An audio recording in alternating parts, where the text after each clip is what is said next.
Hello, everybody, and welcome back to another edition of Running the Bases. I am Michael Garaffa, joined today by nobody. There is absolutely nobody here. It is me, myself, and I. And wow, I cannot remember the last time that I had to do something like this. It has been a long time since I have done a show by myself, nobody here. So it's going to be very interesting. I'm a little, I don't want to say worried, but I mean, not for them, for me, because doing a show by yourself it's a very different kind of thing. So I must say it's going to require me to talk for 53 minutes straight, something I'm very capable of doing. But I don't know. I'm intrigued to see how this goes. It's been a long time since I've done a full show by myself. It has really been a minute. So bear with me if there's pauses, if there's me getting water, just go along for the ride because, well, this is the situation that I'm put in.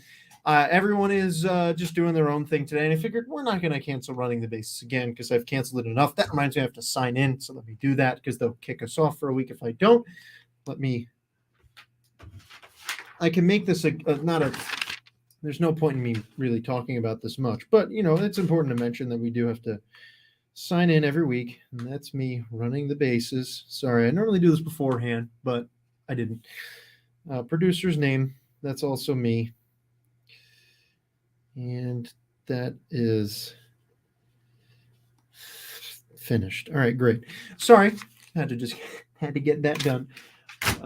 We have actually gotten booted off the show because of not signing in for a week, and I am determined to make sure that never happens again, especially considering that this is the last semester of running the bases ever at ASU. So I figure I don't really feel like having that happen. We've also already missed enough shows as is. I think we've canceled like maybe 3 to 4 shows so far. I mean, we're basically like an every other week show at this point. So to me, I'm trying to make sure that we are here as often as we possibly can because it is. We have had to cancel shows because we just simply can't be here. Ironically enough, none of us out of the 4 could even be here for the show. And so I don't want to lose any other opportunities, especially like I said, last semester on Blaze Radio after 4 solid years. It is crazy to think that it is coming to a close in just a little over a month. We will be done. It blows my mind. We will genuinely be a surreal experience when that comes, and it will probably be even less than a month from now. Maybe 1 month from today, on that Monday, will be the final ever Running the Bases show on Blaze Radio. It's crazy to think about. Not thinking about it just yet because my life is going way too fast, and I try and ignore that. But let's talk about the World Series, shall we? Because the World Series has come and gone, and I did say it last time we were on the air that, the next time we are, oh wow, if you type in World Series on Google, it has fireworks and ASTROS colors. It's actually really cool. The World Series, I said it at that point during our last show that this is going to be over by the time the next show happens. Almost wasn't. Yesterday could have been Game 7 if there was one, but because of the rain delay before Game 3 in Philadelphia, they moved the series back a day. So the series was originally supposed to end Saturday anyway if there was a Game 7, and ended up doing so because the series only went 6 games. But the Houston Astros are the 2022 World Series champions, and it is their second World Series championship in 5 years. And if I am correct, this is now their second World Series title ever, which is, correct, 2017 and 2022. So they have not won more than that, but still that's a good number. That's as many as the Mets have. That is more than most teams in baseball have, or just as many as, if not more. And this series was very, very interesting. And I had a lot of very interesting predictions before the series. I was talking to a good friend of the program, Jared Carver, about the series. I talked to him religiously throughout this entire postseason. But I must say, this entire postseason, as it has gone along, was really, really backwards. I mean, the Phillies just managed to pull off upset after upset after upset, something that I don't think any of us thought was going to happen. They just came out there and they won. And it was shocking, but they did it. They came out and they won so frequently that they made it to the World Series. In fact, they won Game 1 of the World Series 6-5. It was a stellar game. I mean, Game 1 was such an incredible baseball game. The Astros were up 5-0 after 3 innings. The Phillies then scored 3 in the fourth, 2 in the fifth, and 1 in the 10th to win it. It was the JT Realmuto game. It was just awesome. I mean, I said before this series that this could end up being one of the best World Series ever. And while I wouldn't say it is I will definitely say that this is the best World Series we've had since 2019. This was just a great World Series, and it was filled with a lot of action and a lot of intensity. And it's just, to me, well, I'll get to it more obviously towards the end, but it just seems to me that the Phillies lost their magic that they had throughout the postseason up through Game 3 of this series.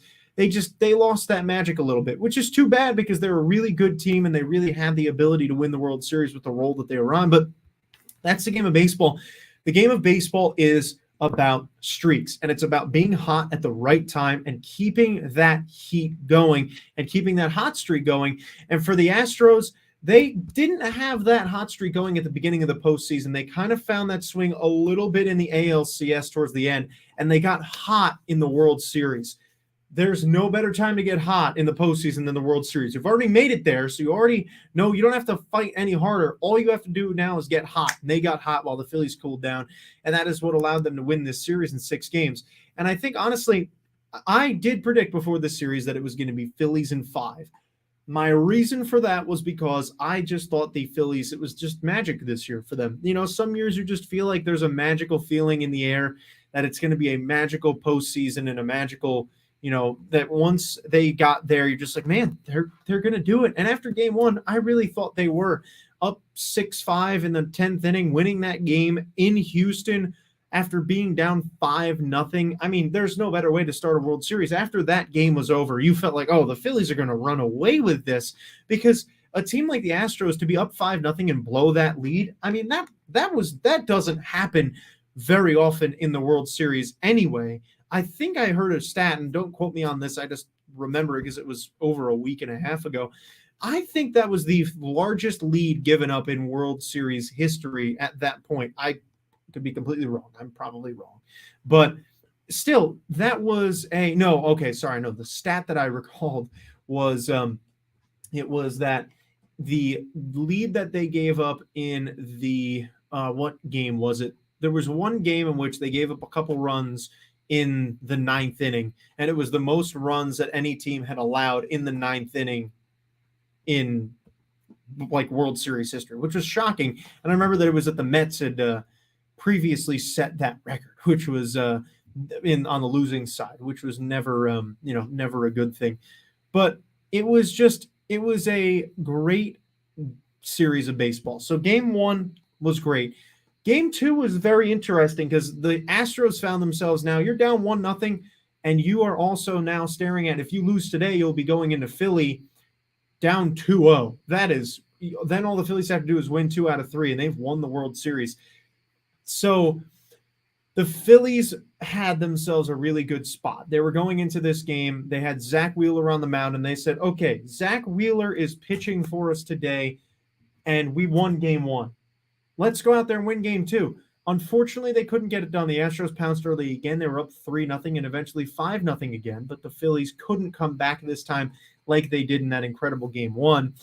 And Zach Wheeler gave up 4 runs. It was really a shame because he was looking so good. And Framber Valdez, man, I'm shocked he didn't win the MVP. I mean, he was most definitely in the consideration for it because he had a fantastic series. That Game 1, he went 6 1/3, 1 run, 4 hits, 3 walks, 9 strikeouts.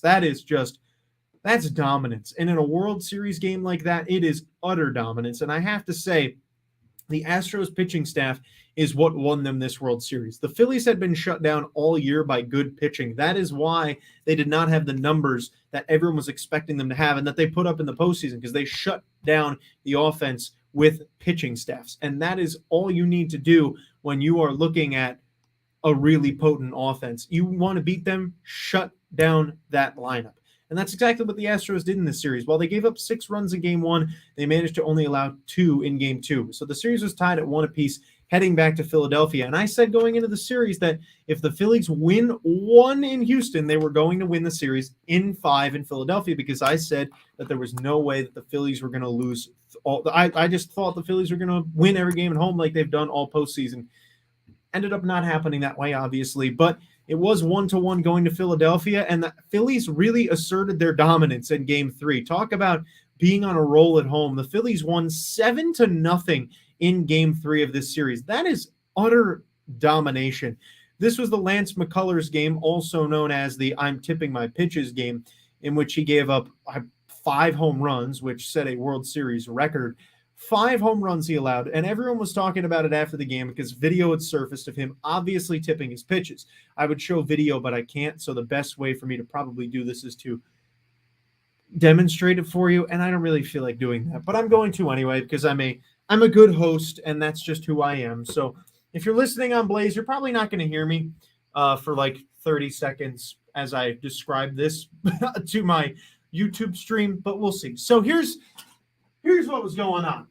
And I'll try and explain it a little bit so that those of you that are listening on Blaze, if there are any, which there probably aren't, so that this way you can at least understand what was happening. So Lance McCullers is a right-handed pitcher, and when he would throw his fastball, he would throw it with his knee in the same spot as normal, but his foot would be at his knee, his right knee. His left foot would be at his right knee when he would be lifting his leg to throw the pitch. However, when he was throwing breaking balls, his leg would be further out, and his left foot would no longer be at his right knee. It would be far out, hovering over the ground, about 2 feet in front of his right leg. So because of that, the Phillies, a Major League Baseball team, I mean, I think a Little League team could have figured it out, but the Phillies figured it out, and they said, okay, this guy's lifting his leg a certain way when he's throwing fastballs as opposed to breaking balls.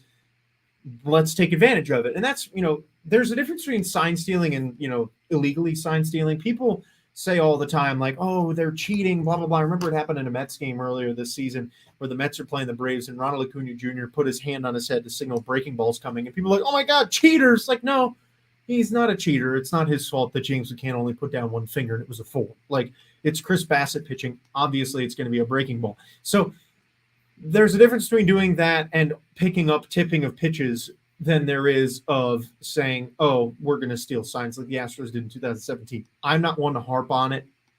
Trust me, I couldn't care any less. Obviously, what happened was horrible, but I'm saying it was 5 years ago. But I'm just saying, for the people that are out there arguing that, that's stealing signs and it's illegal and cheating. No, it's not their fault that your pitcher's doing something. I always am fascinated when I hear analysts saying, oh, well, he was clearly tipping his pitches. He's doing this, this, and this. And I'm watching the video. I'm like, I don't see a singular difference. However, when I was watching this game, I said, oh, wow, he is tipping his pitches. Like, obviously. I mean, you see, it's plain as day. It is a completely different windup from one to the other. I mean, it was obvious. And if I can notice it, and if people can notice it on Twitter, the Major League Baseball team, Philadelphia Phillies, can certainly notice it. So this is the game that he allowed 7 runs. It was quite embarrassing, honestly. And I felt bad for him because he's a great pitcher. He really is. Lance McCullers, to me, is one of the top 20 pitchers in all of baseball in terms of starting pitchers. And he's a damn good pitcher. But this game just didn't happen. Allowed 7 runs through that 4 1/3. And, I mean, it was just a big game for the Phillies. You enter your home field. You were at Citizens Bank Park. You were tied 1-1. You already took a game in Houston against Justin Verlander that you probably shouldn't have. And now you find yourself saying, well, we're up 2-1, and we've got 2 more games at home. Let's win this thing before it even goes back to Houston. Well, that didn't happen in Game 4 at all because the Astros went out there and Christian Javier threw an absolute gem, the no-hitter game. This was the game that, ironically, was probably the most, at this point, looking back in the series, you think about all the games, you're probably going to remember this one the least, ironically enough, considering it was probably the coolest game. I watched this game, a no-hitter in a World Series game. It has only happened twice in the history of baseball, and the only other time it happened was a combined no-hitter back in, I believe, it was either the 50s or the 60s when the Yankees did it. And I was fascinated. I'm like, we just watched a no-hitter in the World Series. What is happening? I mean, no-hitters are rare enough. they're even more rare in the postseason. There's only been 3 postseason no-hitters ever, and only one of them has been by one singular pitcher. That was Roy Halladay over a decade ago. But this was something else, because it is 2022, an age in which hitters are so good, and especially in an age where back in the 50s and 60s, the Yankees were dominating. We all knew the Yankees were the best team in baseball at that point. Those were the golden years of the Yankees. But in 2022, do you know how hard it is to be no-hit? I mean, that's why it's such a rare thing and a random thing. It's never the good pitchers. It's never, I don't want to say never, but it's rarely the good pitchers, and it's rarely against the, bad teams.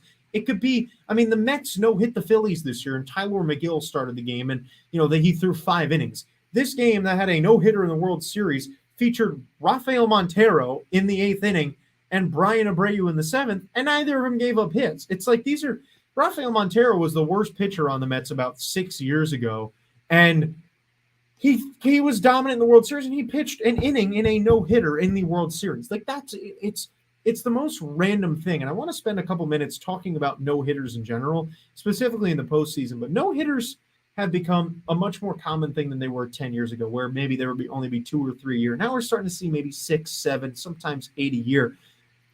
And I'm getting to a point now where I think in 2022, a combined no-hitter is actually more impressive to me than a full no-hitter from one pitcher. I'm saying in terms of, impressiveness. While I would much rather watch one pitcher do it, it's a lot cooler to watch one pitcher do it. But thinking about it from a baseball standpoint, having 4, 5 pitchers go out there all being perfect, it is almost impossible. You never know what you're going to get out of every one of those guys. And for every single one of them to go out there and not give up a singular hit, especially in the World Series, facing the Phillies, one of the most offensively potent teams in baseball, it is almost impossible. For Brian Abreu, Rafael Montero, and Ryan Presley to go out there and throw no-hit innings after Christian Javier did it for 6 innings, it's revolutionary to me. I am more impressed at that than I am at one pitcher doing it. Because one pitcher doing it in a singular game, he was dialed in. He knew he was dialed in. All he had to do was get through the game and not get tired. That's the fact that makes it so exciting when one pitcher does it, is, you pitched 9 innings yourself and didn't make one mistake, or at least they didn't capitalize on any. But for this, you've got 4 pitchers in a World Series game that you never know what's going to happen the second they stand on that mound, and none of them had any flaws. And that's what's just so impressive to me. This game only saw, I'm trying to get the number, 3 walks. That's it, over the course of the game. 3 walks, 2 from Javier, 1 from Presley. It's fascinating to me. I love it. And something about that made me realize that combined no-hitters really deserve a lot more respect than they get, because I watched one earlier this year with the Mets, and it's nerve-wracking, because you've got a different pitcher going out there every inning. You're like, it's going to be lost at some point. Joely Rodriguez is pitching. He's going to give up a hit. And then they don't. You're like, wow, maybe this is the day. And it's just so unique to me to have that happen. And I'm really, really intrigued by that. So that was game 4, in which the Astros then tied the series up at 2-2. And now the Phillies are faced with a really difficult problem. You now have to win 2 out of the next 3. Both teams have to win 2 of 3 in order to win the World Series. One of them was going to, one of them wasn't. The Astros had 2 of those 3 games at home, and the Phillies couldn't win the series anymore in their home ballpark. They can make it 3-2, but the Astros still have the chance to win the last 2 games at home. So for the Phillies, it was a really bad spot. The Phillies realistically really needed to win games 3, 4, and 5 at that point if they wanted to stand a strong shot at winning the World Series, and they didn't. So game 5, the Phillies had already won 1 game at home. They were trying to win 2, and the Astros just barely squeaked it out. It was a close game, 2-1 until the 8th inning. And in that 8th inning, it was just crazy. We had 1 run for both teams to make it 3-2. And that was the final score. 3-2 Astros in a great baseball game. Great pitching from both sides. Justin Verlander getting his first World Series win in numerous starts. So for that, he really, really put on an incredible job, an incredible show. He was great. He was all they needed him to be. He has struggled in the postseason in the past, absolutely, but this game was what the Astros brought Justin Verlander back for. They said, we need this guy. Just like the Mets bringing in Max Scherzer, they need a veteran to be able to put on games like this in the playoffs when it really matters.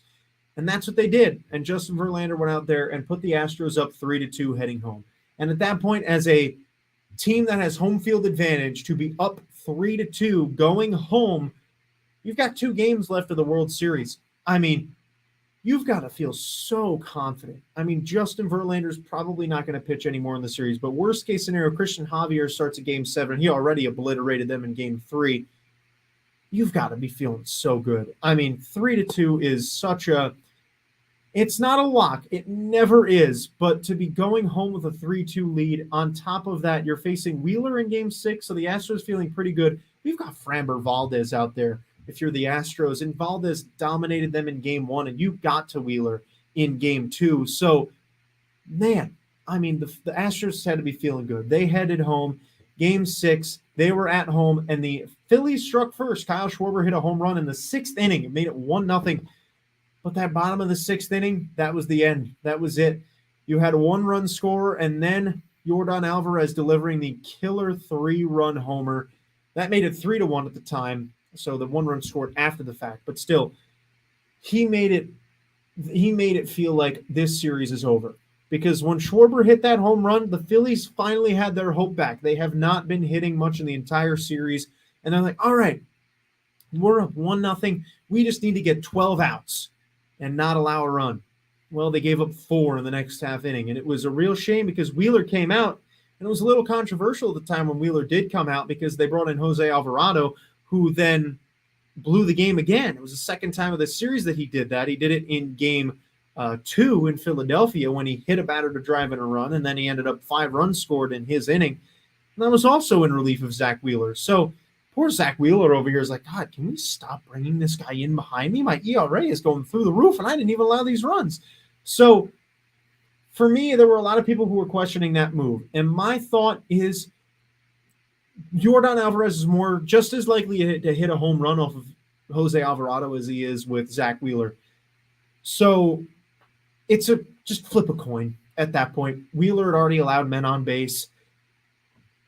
If I'm Rob Thompson, I go out there and talk to him at least and say, can you get this guy out, or should I bring in my lefty? And I want an honest answer, because if you don't get him out, you're going to be paying the price for it, because we're not going to win this game and we're going to lose the World Series. Leave it up to him. You know, to me, Zach Wheeler, you brought him in on that big contract. He's not Aaron Nola for the Phillies, but you brought him in on that big contract to pitch in this situation. Jose Alvarado has been that guy all year, but he is so erratic, and you are either getting a guy who's going to give up 5 runs in an inning or a guy who's going to strike out the side. You never know which one you're going to get, and it's the same thing as picking between Wheeler and Alvarado. It's a flip of a coin. You never know what guy you're going to get on what given day, especially with Alvarado. So it was a crapshoot. It was a crapshoot, and he picked wrong, and everyone now, hated on Rob Thompson for that decision, and I can't blame him for it. I can't. There's no reason that you should be blaming Rob Thompson for making that choice, because at the moment, it was really 2 negatives. Leaving a righty in Zach Wheeler who throws pitches that Yordan Alvarez can absolutely hit hard, or bring in the lefty in Alvarado that if he leaves him one right down the middle, it's going to go 450 dead center. And that's exactly what he did. He hit a ball 450 dead center, and it made it 3-1. And that was the end of the game. And that took all the wind out of the sails to the Phillies. And that is quite simply when we saw the World Series and the baseball season end. I mean, the game could have ended. It could have been a walk-off home run. It realistically was a walk-off home run for Yordan Alvarez at the time. We didn't know it, but that home run ended the Major League Baseball season, because Yordan Alvarez made it so that the Phillies no longer had any energy. I mean, they were trying, but that just poke a pin in a balloon. Boom, it's gone. That's exactly what that moment did. So when that happened, the Phillies were down and out. They knew that they really had to fight, and they couldn't get it done. They then, while the Phillies were in the top half of the inning saying we need 12 more outs of not allowing a run, it then flipped into, we've got 9 outs to score 4 to take a lead and 3 to tie. That's tough. That is really, really tough, especially knowing that one of those innings is going to be thrown by Ryan Presley, who was absolutely lights out all postseason. To me, their best shot was against Hector Neris, their former teammate who was on the Phillies last year and is now on the Astros. That was their best shot. It was the half inning right after you allowed the 4 runs. get two, maybe even one, get yourself feeling like you're right back in the game. But they couldn't get it done, and that was really detrimental to them. And when they didn't allow those runners that they had gotten on base over the course of the game to score, which weren't many. I mean, to be fair, they only had 3 hits, but when you're not capitalizing on any opportunity you can get in a game like this, it was over. That was it. It was over. And the Astros went on to be victorious. They won the World Series, and quite honestly, they absolutely deserved it. I mean, while yes, the Phillies would have deserved it too, they would have fought their way there. The Astros were the best team in the playoffs once the championship series started, because at that point you had Yankees, Astros, Phillies, and Padres. And without a question, the Astros were the best team there. I mean, there was no doubt about it. They were absolutely on fire at the end of the season, and they had been dominant all year. They won 103 games. They're a great baseball team. And, it would have been kind of weird for there to have been the Mets, Braves, Dodgers, Astros all in the playoffs, 4 teams that won 100 games, and not a singular one of them to win the World Series. It would be kind of crazy. Thankfully, one of them did in the Astros to kind of restore sanity for all of us baseball fans. We're like, what is going on in this series? But this postseason was just interesting. And in the end, everything worked out the way that a lot of people probably predicted, was with the Astros winning the World Series, because I know a lot of people picked them to win, and I'm not surprised that they did, and it was a really good decision. But before the World Series, it was not as cut and dry as it was in the beginning of October. I'll tell you that much. It was wild, and it was a wild month. It really was. It was over a month of postseason baseball, and it was wild. And now that we have wrapped it up, the Astros winning the World Series, Dusty Baker winning his first ever, which is also an incredible moment. Jeremy Pena won the MVP. Trey Mancini, such a special moment for him. All the players that were involved in that team, they all put their hearts on the line. And, this World Series was the cap to what was one of the most different postseasons I have ever witnessed. I mean, for me, there was a lot in it because I'm a Mets fan, and the Mets were in the playoffs for the first time since 2016, and really for the first time since 2015. And there was a lot on that. And as a baseball fan and as a fan of a team, when your team's in the playoffs and they get eliminated, especially so early, it really just takes the wind out of your sails. You're just like, man, I really wanted them to get there. And in my defense, I feel very confident that if the Mets had made it out of that round, they could have made it to the World Series. I think they still would have lost to the Astros, but they could have gotten there, and it would have been fun. At least it would have provided something exciting, and we would have been like, wow, the Mets are in the World Series. But as a fan of a team, and there's always going to be 11 every year now going into the playoffs that are not going to win it, and you're going to have to sit there and be sad that your team didn't win it and someone else did, and you're never going to find that. It's the odds are just so low. They're so low. They're 1-30 before the season. They're even worse considering how good your team is compared to others. And this postseason was just different. It was the first time we saw this expanded playoffs in a normal year, because 2020, no one counts.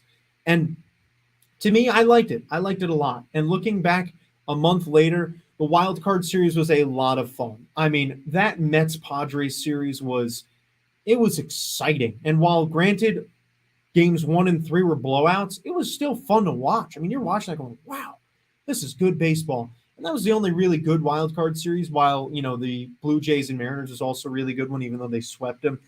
The other 3 series were a sweep, other than the Mets and Padres. The Phillies beat the Cardinals, which was shocking.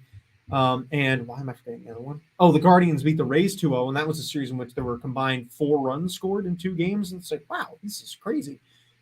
But it allowed for teams like the Guardians to make it to the ALDS. That Guardians team had no business being there. And that Guardians team was 1 win away from the ALCS. While, yes, they lost, it was like, holy cow, this is what baseball's all about. I mean, and on top of that wild card series, I mean, granted, the Phillies didn't win it all, and granted, they did win Game 1, so they technically would have won the series anyway, the wild card. Still, though, this team, the Phillies made it to the World Series. If that is a 1-game playoff, it's a 50-50, and the Phillies might not have won that game. Whoever they were playing might have beaten them. I mean, heck, in a regular year, the Phillies wouldn't have even been in the playoffs.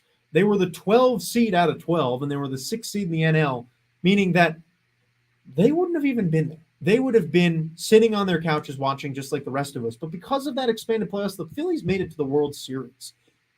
That is why I love it. It's providing more opportunity, and that is what I like, the opportunity to win the World Series. And obviously for me, again, I keep saying it, but as a Mets fan, I just love all the options. I'm like, oh, wow, you have 2 more chances to make it to the playoffs and 2 more chances to make it to the World Series. Didn't work out this year, but still, one team won it, and the Astros didn't come out of the wild card round. But now it's more of it's a fight from the very beginning, and we saw there was a fairly negative impact on the teams that had to wait 7 days to play. The only team that didn't have any issues were the Astros. The Astros just kind of took care of the Mariners. While they beat them 3-0, it was still a great fight. But, the Yankees, they almost lost in 4 games. They didn't, but they almost did. The Braves lost, and the Dodgers lost. The Dodgers, the best team in baseball this year, at least everyone said. And they got knocked out in the NLDS, and everyone blamed it on the 7-day layoff. I'm like, well, look at the Astros. The Astros won the World Series with that 7-day layoff, so I don't want to hear it. If a team that came out of the wild card round, let's say that all 4 teams that came out of the wild card round made it to the CS, then I could say maybe there's an argument there that, okay, maybe the 7 days off is a problem, and especially if all 4 of them were kind of playing terribly. But to me, I like it because it gives an extra, it gives an added boost to those teams coming out of the wild card round that are already, they're in the wild card round because they are not as good as the teams in the DS, or at least numbers wise, record wise, they're not good enough to be in the DS. So they've got to fight their way there, make it more of a fight, which it is. 3 games is a real dog fight. And then you also provide a little bit of momentum for them, which makes it even more of a series. That Padres-Dodgers series was thrilling. While the Dodgers played garbage baseball, it was exciting for the game of baseball to watch the Padres beat the Dodgers in the NLDS. I'm like, wow, this is a rivalry happening in the NLDS that might not have happened if it weren't for that wild card series. And the Padres won because they had that extra momentum and the Dodgers didn't. And they wanted it more. It was awesome. It was just absolutely awesome. It was purely good for baseball. And that is why I love this expanded playoff format. And I'm glad that we're keeping it. I would be happy to see it go to 14 games, but I'm perfectly fine with 12. It was just good enough. And the only complaint that I have about it, which was only simply because of the lockout pushing the season back a week, is the lack of a day off in the DS and the CS between games 4 and 5 and then games 5 and 6. I didn't like that at all, and it really made a big difference. And it also caused a real problem with the ALCS. No, it was with the ALDS. Sorry, where the Yankees and Guardians were supposed to play that game 5 the day after they were in Cleveland, but it got rained out, so it then got pushed to, I think it was Monday or Tuesday. No, it was a Monday. Got pushed to Monday. No, it was a Tuesday. Sorry, I'm trying to remember. You have to remember this was like 3 weeks ago.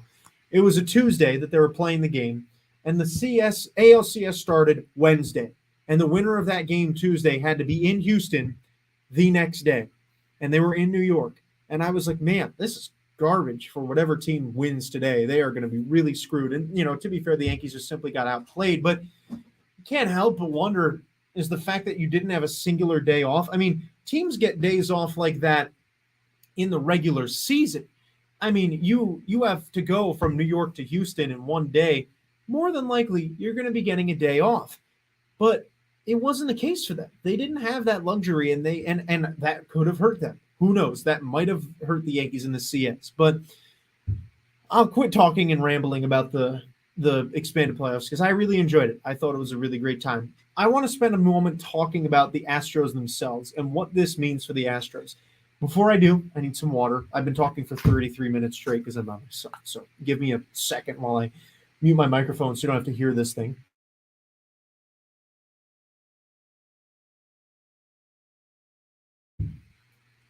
All righty, goody. So the Houston Astros winning the World Series this year, what it means to them. This, to me, and this should, for everyone else, eliminate 2017 out of your memory. I mean, you can't obviously get rid of it, but I'm saying if you still hate the Astros because of what they did in 2017 when they just won the World Series legitimately this year, you're not a real baseball fan. I'm sorry, you're not. You can't be. I already felt very strongly that people that still were holding that grudge from 5 years ago, I'm like, come on, guys. There's 5 players left from that team. They admitted to what they did. They don't do it anymore. Give it up. Give it a rest. I've been saying that for the last year, this entire season. I'm like, all right, guys, let's leave it alone. 2021, I get it.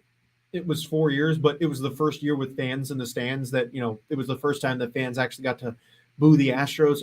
I get it, but it's been enough. And the Astros proved it. They said, all right, you guys want to keep booing us for something that happened 5 years ago? We'll show you. We'll win the World Series, and now you'll stop talking about it. Because to me, there's nothing you can't say anything else. You can say all you want. Oh, you cheated to win the World Series. Well, we didn't cheat in 2022 and we won it again. So now what?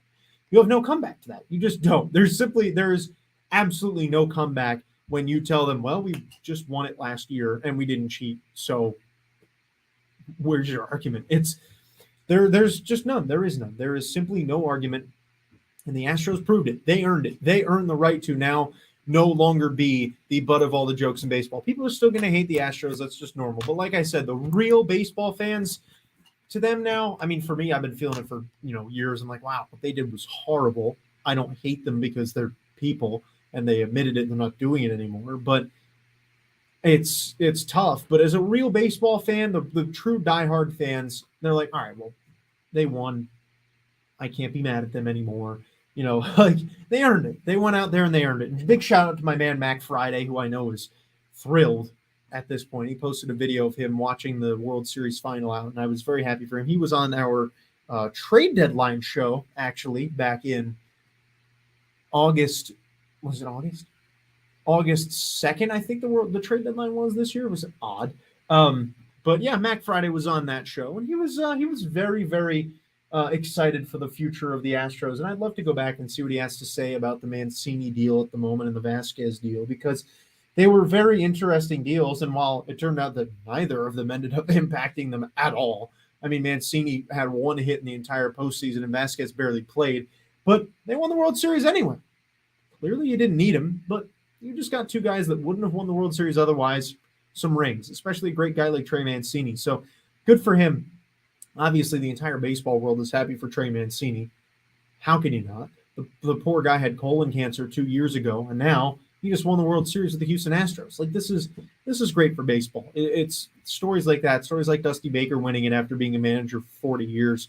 That's the kind of stuff that makes you go, man, baseball's just great. And then, I'm going to say it. How can you not be romantic about baseball? You can't. You just can't. You can't not be romantic about baseball. You have to be, you've got to love the game. It's a special game. And what baseball does is provide these kinds of special moments it's what sport's all about. But man, I've got 16 minutes left, and I'm by myself. So I've got to figure out other things to talk about. So if you guys have questions in the comments, leave them. I'm going to find stuff to talk about. So don't leave. I'm very capable of blabbing on as long as humanly possible. But I will say, from a baseball perspective, off season's here, and I just miss baseball already, man. Baseball was over Saturday night, and I woke up yesterday and I went, okay. Yesterday I went out and I was doing stuff for school. I had to go out and shoot some drag boat racing, which, by the way, was very exciting. I was there until about 2:00, and then I was like, 2:00. I've got what?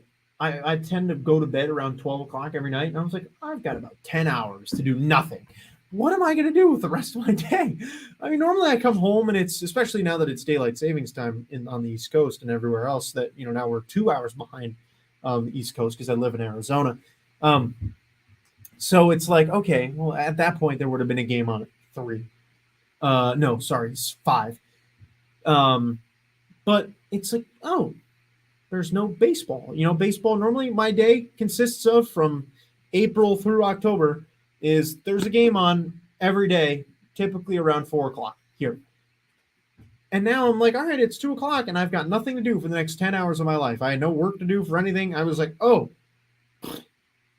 am I going to do? I sat around and I played video games and watched a movie. I was like, I took advantage of my day off, but I was like, man, I was busy in the morning, but still, it's just the fact that baseball's over is it's just it doesn't hit you yet. It's kind of crazy. But then, the fact that baseball's over, it makes you realize, oh, well, it's now time for the offseason. We've got free agency, we've got trades, and the Mets made it.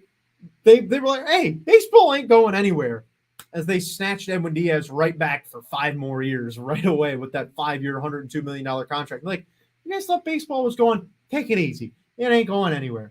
And I like that. I was very happy about that. And I guess I'll spend a minute talking about that deal because as a Mets fan and, knowing that I have a lot of people that probably watch the show that are Mets fans, the Edwin Diaz deal was huge. I mean, without a doubt, Edwin Diaz was the best reliever on the market. If he had hit the market, he was going to be a well sought after guy who probably could have gotten a bigger deal somewhere else in terms of annual average value, but he still is getting $24 million a year for 5 years. That is very, very good. And I have to say that is a testament to what the New York Mets are trying to do, and that is go out there and that's right, Devin. The White Sox did get a new manager. There has been a lot going on the coaching front. I have not been keeping up with it at all. I have to apologize because normally I do, and I have not been keeping up with coaching whatsoever because the World Series just ended Saturday, and there were all these coaching changes made during the World Series. I'm like, this is different. But we've got the GM meetings going on this week in Las Vegas, and then we've got the winter meetings in about a month.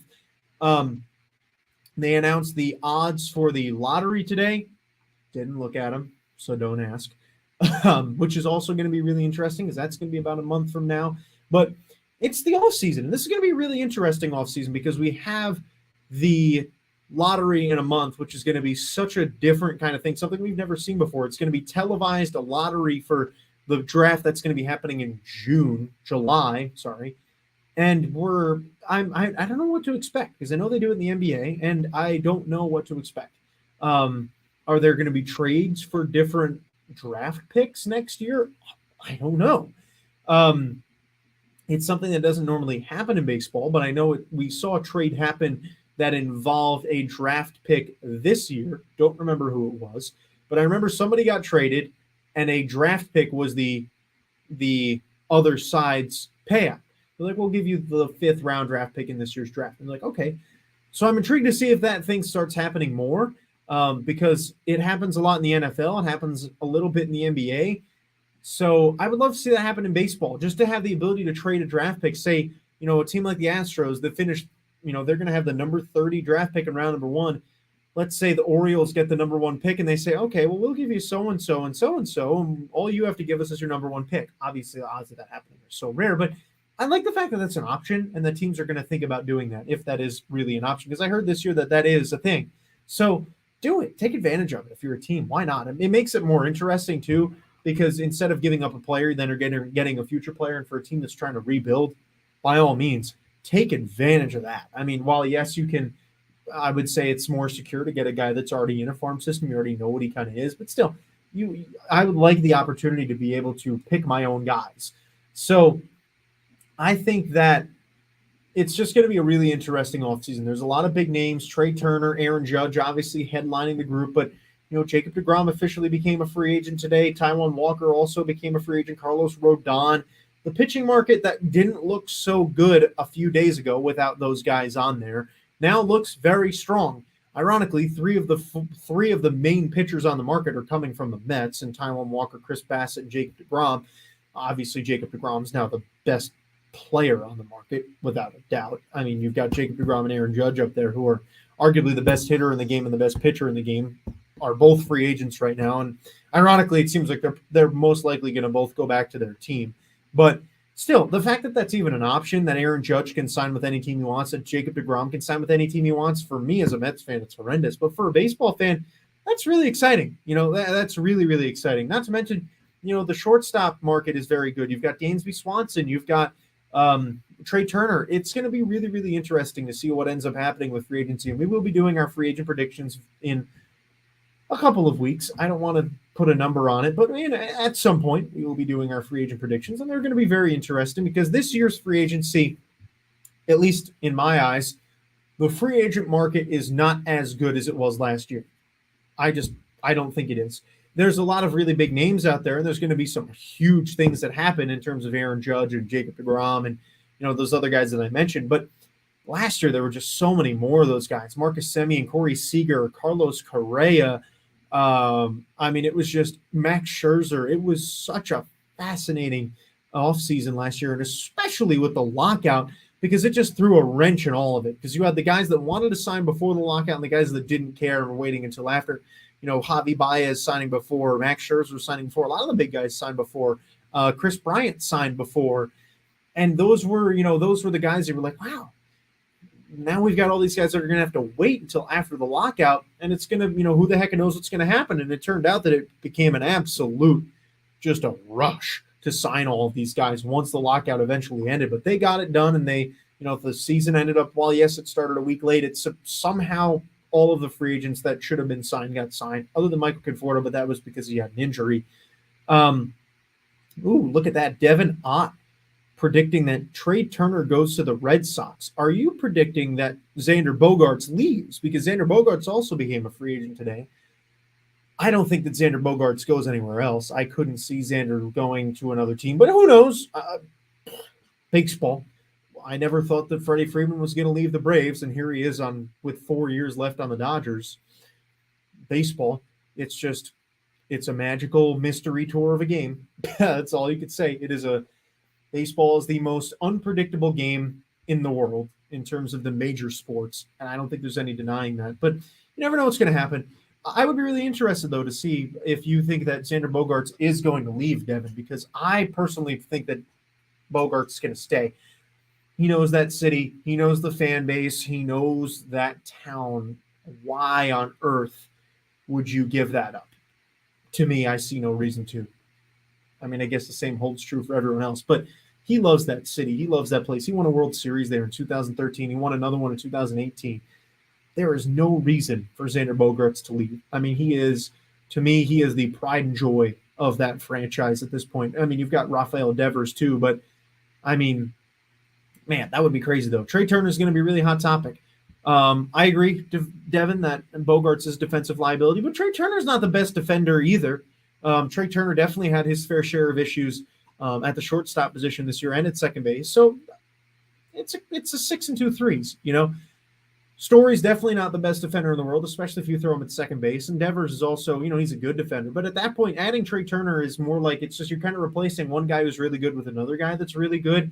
And obviously, if you do lose Bogaerts, you've got to go pretty hard in on a guy like that. I would actually, at this point, I would say Dansby Swanson is probably a better fit for the Red Sox if Bogaerts leaves than Trey Turner, because Swanson's a great defender, and he brings more to the table of what Bogaerts does in terms of hitting for average, but also being able to hit for power. And he's basically just an upgrade at defense. While yes, Trey Turner is a fantastic player and can do more offensively than Bogaerts can. Bogaerts is a guy who can hit 300 and hit 35 home runs. So, while Trey Turner is the guy who can hit 330, he's not going to hit more than 15 to 20 home runs in a season. Dansby Swanson can hit 310 and also hit 25 home runs.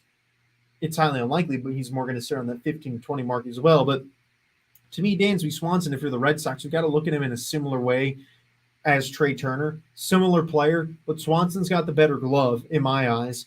And at that point, he's probably going to also cost you less. I think Swanson's going to get a smaller deal than Trey Turner is because he's just the market's so big. I mean, just like we saw last year, Carlos Correa got a much smaller deal, than he should have. And he opted out, and now he's a free agent too. I completely forgot to mention that Carlos Correa is also a free agent now because he opted out, which is crazy. I mean, when he signed that deal last year, I think it was a 4-year deal, or no, it was a 3-year deal with the Twins, and everyone was laughing because they were like, why did he go to the Twins? And then we saw that they added in an opt-out, and they were like, oh, that's why he went to the Twins, because no one else wanted him. He got his money for 1 year with the Twins. He'll hit the market again next year. But the problem is Correa didn't have a good year this year with the Twins. So he's probably going to be on the lower end of the totem pole in terms of guys that are going to be getting big contracts, because he had his chance last year to get a big contract. He got an okay contract, but if he was going to get a 7-8 year deal, that was going to be last year. He is definitely not going to be getting that this season after what he did with the Twins. He didn't have a bad year by any means, but he did not have the year that the Twins were needing him to have. I also agree, Devin. I would love to see the Orioles make a splash too, and I wouldn't be shocked if they go after a guy like Trey Turner either. I think the Orioles are going to make a splash. I think they're going to get someone big. Trey Turner could be a good pick for them because he can play second. Because I don't think they're going to want to block Gunnar Henderson. That kid is a stud, and what he did down the stretch was just fun to watch. He was a great player, and I have to believe that Gunnar Henderson is going to remain at the forefront of the Orioles lineup and their farm system for the rest of his career. I believe he's going to be the priority there. So I don't think they go after a shortstop that's a primary only shortstop like Correa. While Correa would be a great fit in Baltimore, I couldn't see them putting someone over Gunnar Henderson. I just can't, because they really view him as the pride and joy of that franchise, and moving him to another position or putting him on the bench or even demoting him, just to me, it's limiting that kid's potential, which is already so high. Yes, I did see that awards were announced today. The only reason why I'm not mentioning the awards is because they were all kind of pretty obvious. There were really no surprises in there. The thing that was really the surprise of the day for me was the announcement for the what committee? I think it's the Veterans Committee Hall of Fame ballot that's happening. That Keith Hernandez wasn't on there. That was the surprise of the day for me. But the awards were pretty obvious. I mean, you've got all the I'll run through them because why the heck not? But they were all pretty much the guys that you were expecting to be there. Let me get it up on Twitter here. Goodness gracious, they have posted a lot. So the NL Cy Young, you had Urias, Fried, and Alcantara. Not a shock there at all. AL Manager of the Year, you had Terry Francona. I cannot remember the name of the Orioles manager at all. I don't even think I know his name. I'm sorry. And wow, why am I blanking on his name too? The Mariners manager. Wow, why am I forgetting his name? I know his name. I'm just forgetting it. But Mariners, Guardians, Orioles. Wow, I look like such a fake baseball fan saying that. The AL Rookie of the Year finalists were Adley Rutschman, Stephen Kwan, and Julio Rodriguez. No shock there. NL Manager of the Year, Buck Showalter, Dave Roberts, and Brian Snitker. AL Cy Young, you've got Verlander, Dylan Cease, and Alek Manoah, and obviously that's going to be Verlander. NL Jackie Robinson Rookie of the Year award, you've got Strider, Michael Harris, and Brendan Donovan. Again, no surprise there. And then the NL MVP finalist was Goldschmidt, Machado, Arenado. Arenado was a little surprising to me. Not that surprising, but, I mean, there could have been other guys. And then the AL MVP finalists were Judge, Yordan Alvarez, and Shohei Ohtani. And, I mean, we all know, again, that's going to end up being that will be Aaron Judge. So, I'm just very I'm intrigued. The off season's upon us. It is here, and it's going to be a lot of fun. We should be doing a show next week. Don't quote me on it, please. But we are most likely going to be doing a show next week, so be here for that. We should be doing a show every week for the rest of the semester, as of right now. Does Manny win it with Goldie and Nolan? I don't think Goldie and Nolan steal votes from each other. I think Goldie wins it, to me. At least I see no reason why he won't. He had a much better season. So, to me, Goldie deserves it. But, I mean, in all honesty, whoever wins in the NL, it's really up in the air. There's a bunch. I mean, anyone can win, and I wouldn't be disappointed. But yeah, so that's going to do it for today's episode. Thank you for everyone that tuned in. We got a couple people there at the end, so thank you guys to all of you that did end up watching. But, yeah, the off season is upon us. It's going to be fun. We're going to be doing our free agent predictions sometime soon. I would like to say, this is a soft outline, that next week we'll be doing our awards show, and the week after we will be doing our free agent predictions. Don't hold me to it, please, because I never know anymore. I used to know, don't know anymore. But no matter what, we'll get them out at some point. So make sure you are staying on the lookout every Monday, 10 o'clock Eastern time now, 8 o'clock Arizona time, 7 Pacific. Make sure you are tuning in. Thank you guys so much for watching. Solo, 54 minutes. I'm proud of myself. Patting myself on the back for that one. A lot of talking. Thank you so much for watching. Have a good week. We will see you all in the next one.